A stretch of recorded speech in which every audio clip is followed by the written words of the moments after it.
Hi there, thanks for joining me today. I'm Jackie, and today I'm working on a sea glass mosaic that tries to capture that moment that you get when you first arrive at the beach. You know, if you're like me, you go to the beach to get some relief from the stress in your life, and you want to go, and as soon as you hit the beach, you sort of get that wave of relaxation that washes over you. So that's what I'm going for today in my sea glass project.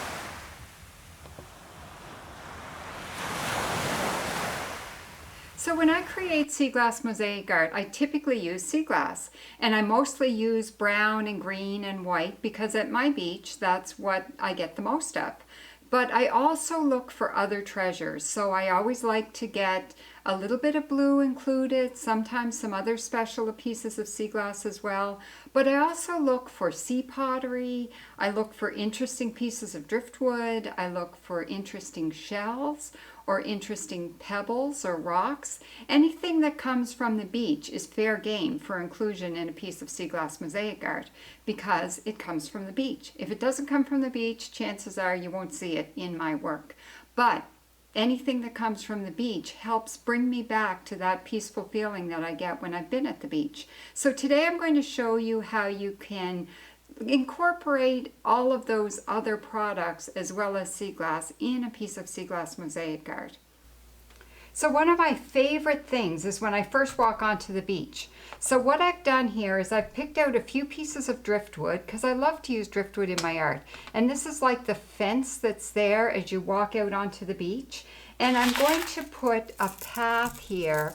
It's sort of like the path of sand as you're walking out. So I'm going to have like brown here entering onto the beach and then the beach all the way across. And so I want to have lots of detail as I'm entering onto the beach here as well. And I'll have some green grass, sort of like the mirum grass, and some grass among the driftwood here as well. And then I'm also going to take out some of my really tiny greens for the water. So I'll have a line of water going along here. So, you know, you have to start your design off with your brown and your green, and of course your white. So my white is going to be the sky. So I'll work all those white pieces in there too to make a really nice sky. Now, to add some more interesting details, because I want you to be thinking about all of those special treasures that you can find while you're at the beach. So I'm going to incorporate a couple of pieces of sea pottery, white sea pottery, in the sky for clouds. I found this shell, really ordinary clam shell, but to me it looks like the hull of a fishing boat. So I thought I'm going to put this fishing boat out on the water, and then I have this piece of black sea glass. If you hold it up to the light, it's actually a deep, like green, like a deep dark green. And I'm going to use that for the hull of the, the cuddy of the fishing boat. And then some other things I wanted to include just to add some interest. I wanted to get some really cool rocks. So I picked out some rocks from my collection, and I thought I'll incorporate some cool rocks here. This is a piece that has some white on the bottom and brown or beige or gray on top. Get a lot of really cool black pieces. This is a really typical rock from a Prince Edward Island beach that has all sorts of interesting detail on it. A rock with a hole in it. The holy rocks, those hagstones, they're meant for good luck. I have a cool red rock here, and I have this really pretty rock with some caramel, it looks like butterscotch ripple ice cream with butterscotch lines going through there. And I have this piece of coral that did not come from a Prince Edward Island beach. That would have come from a Caribbean beach. But I thought, interesting detail. I'll put that in there somewhere as well. And then shells. I have the shell for the hull of the boat. I have this really interesting shell here. It's purple on the inside, white on the outside. So I'll put it either that way or that way. I have one of my round shells that I quite like. I want to put that in there somewhere. I have one of these tiny little shells that I like. And then I have some blue mussel shells that I think I'll incorporate.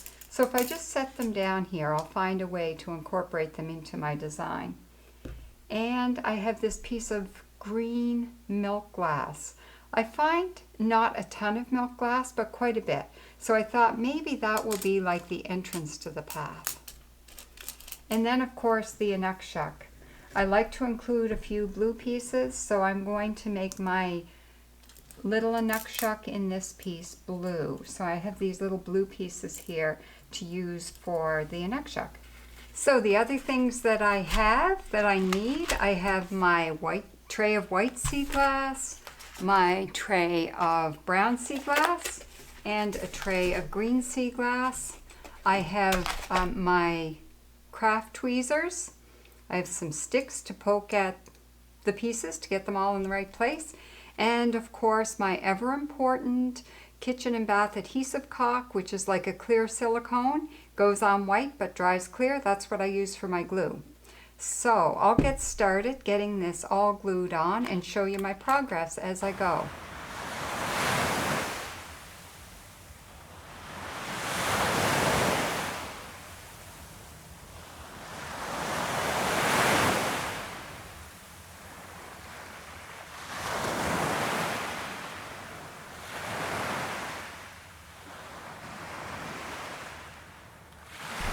So I hope this video reminds you of that feeling you get when you first walk onto the beach, that feeling of peace and calm and, I'm here, I made it to the beach today. It's awesome. And I hope that you make it to the beach. And until next time, happy sea glass hunting.